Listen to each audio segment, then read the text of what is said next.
ഏട്ടൻ്റെ ലഞ്ച് ബോക്സിൽ ഇന്ന് എന്തൊക്കെയാണ് വെക്കണമെന്ന് നോക്കാം കേട്ടോ. നമ്മൾ ചോറാക്കി കൊടുക്കുന്നുണ്ട്. ചോറൊക്കെ ആക്കി കൊടുത്തിട്ട് നമുക്ക് മേൽഭാഗമൊക്കെ ഒന്ന് സെറ്റാക്കി എടുത്ത ശേഷം ചെറിയുള്ളി വെച്ച് കൊടുക്കാം കേട്ടോ. കപ്പ ഉപ്പേരിയാണ്. നമ്മുടെ അവിടങ്ങളിൽ കപ്പനെ പൂളക്കിഴങ്ങ് എന്നാണ് കേട്ടോ പറയുക. അപ്പം കുറേ പേർക്ക് അറിയുന്നില്ല കപ്പ പൂളക്കിഴങ്ങ് എന്ന് പറയുമ്പോൾ, അതുകൊണ്ടാണ് കേട്ടോ ഞാൻ കപ്പ എന്ന് പറഞ്ഞത്. അപ്പോൾ നമ്മുടെ പൂളക്കിഴങ്ങ് ഉപ്പേരി ആക്കി കൊടുക്കുക. നമ്മൾ ചോറിന് മേലെ തന്നെയാണ് കേട്ടോ ആക്കി കൊടുക്കുന്നത്. അപ്പോൾ നമുക്ക് ഉപ്പേരി ആക്കി കൊടുക്കാം കേട്ടോ.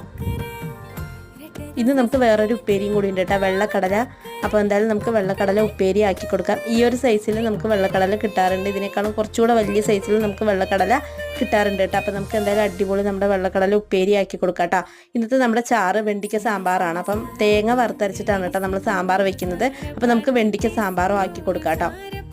അപ്പം സാമ്പാറും ആക്കി കൊടുക്കുന്നുണ്ട്. നല്ല നാടൻ കോഴിമുട്ട മുരിങ്ങയിലേക്ക് ഇട്ട് പൊരിച്ചെടുത്തതാണ് കേട്ടോ. അപ്പം നമുക്ക് നമ്മുടെ മുട്ട പൊരിച്ചതും വെച്ച് കൊടുക്കാം. അപ്പം ഇതൊക്കെയാണ് ഇന്നത്തെ ഏട്ടൻ്റെ ലഞ്ച് ബോക്സിലുള്ളത്. അപ്പം ഇന്നത്തെ ലഞ്ച് ബോക്സ് എല്ലാവർക്കും ഇഷ്ടപ്പെട്ടു എന്ന് വിചാരിക്കുന്നു കേട്ടോ.